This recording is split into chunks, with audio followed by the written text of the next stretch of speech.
When I was in my 20s, a scuba diving accident landed me in the hospital for 10 days. I was living in California, and though I didn't have any family nearby, I had a lot of friends. They all rallied around and visited me often, and while most of them made a concerted effort to cheer me up, what I remember best was my friend Jules. She was taking an art class at a community college and would stop by in between work and school. I'd wake up and see her sitting in the chair sketching. I'd say, "Hey," and she'd look up and smile and say, "Hey." And then she'd go back to sketching, and I'd go back to sleep. When I'd wake up again, there'd be a sketch of my feet, or the view out the window propped up for me on my nightstand.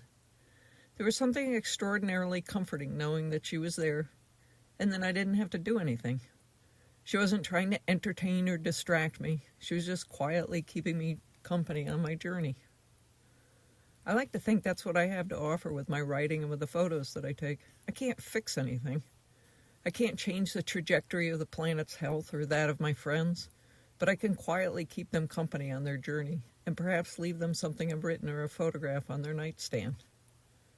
I write in part to bear witness to a changing way of life, to a changing planet and ecosystem, to a way of living and being, and also as a chance to explain myself. A couple years ago, I went to a memorial service for someone who I didn't know very well, but whom I appreciated for all the work she'd done in the community. I went to show my appreciation and pay my respects.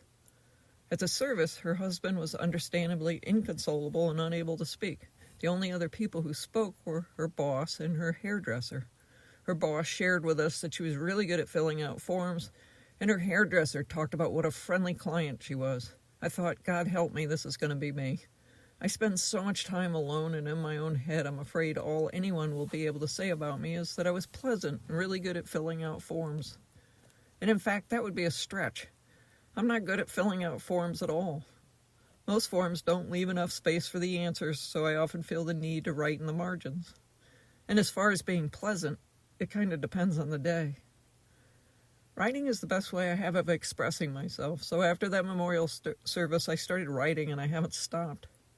I love Robin, the woman who cuts my hair, but if I have a memorial service, please ask her to read something I've written. Humor has a curious way of making the darkness lighter, and these collection of essays sharing that humor, bearing witness to a changing climate and a changing way of life.